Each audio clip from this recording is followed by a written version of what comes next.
the opportunities that it's opened up within school, and within my own person as well. Well, before I moved to year 3 and did Learning Pioneers, I was very not stagnant. I always wanted to be the best that I could be, but I'd done year 5 for 7 years and I was just sailing on by, and it was almost like I had to take a bit of a hard look at myself and think, is this really what I want to just maintain?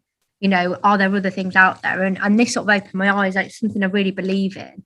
And I think when you genuinely believe in it for your children and you make that shift in your thinking, it opens up so many possibilities.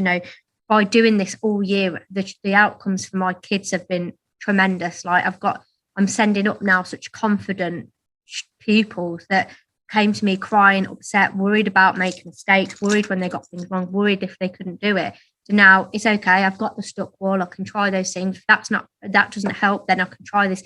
They're a lot more independent. And now, more recently, the last couple of weeks, I can sit back and watch the learning take place myself. Or children will say, oh, can I put such and such on the notice wall? Because I've seen them doing this, even though they were really finding it hard. This is what they've done to help themselves. The fact that they're using that language means that I've done something right all year. And it finally feels like it's just coming to fruition. So yeah, the opportunities that's given me to, have a bit more of a key role in leadership next year as well, and get other people on board and get them to see that this isn't an extra, this isn't a scheme, this isn't an added thing, but actually it's just a change in your mindset of, okay, I'm going to intentionally look at what I do on a day-to-day and be more reflective inwards. We almost need to treat our staff and ourselves as we do our children. If we're getting them to reflect on what makes them good learners, well, what makes us good learners, what makes us good teachers, and actually understanding your own personality type can really help with that. So I know I like to have a bit more control. This year, I've had to just try and quell that in myself a bit and think, actually, it's not right for the children. What can I do?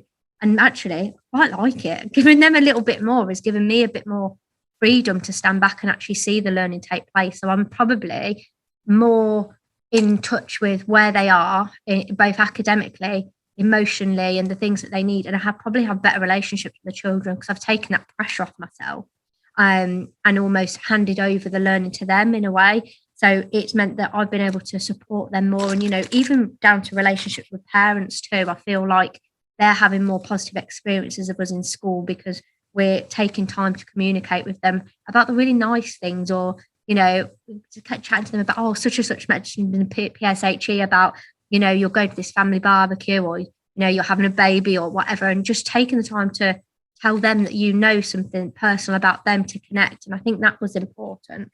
And in terms of what influenced these things, I think, one, being given the opportunity to actually do Learning Pioneers. 2, the level of engagement. I think if you've come to all these meetings all year, it definitely is the most valuable thing. So when I was trying to recruit some people for Learning Pioneers for next year, even if I don't get around to reading all the articles, I'm here every time we do the meeting, or have been every time we do the meetings, and that has been probably the most valuable. I do the reading, but it comes from accumulation of things. Sometimes it'll be something that somebody said and I've written it down. I'm like, steal this, love this.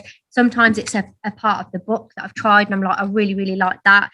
So it just comes from everywhere, but I don't think one thing would work on its own. I don't think you saying to me, Becky, here's a reading list, go and read these book texts, would get the same impact. I think it's the reading and reflection that we do here, and having members of staff that are really experienced or also on this journey to feel like you're not in this on your own. It's not, it feels like a community. And I know you describe it in that way, Becky, but it's feeling secure within that community as well. I mean, we've all been here for a year, and I feel quite like, oh gosh, we've known these people a year and seen their journeys as well. So that's so nice to have that.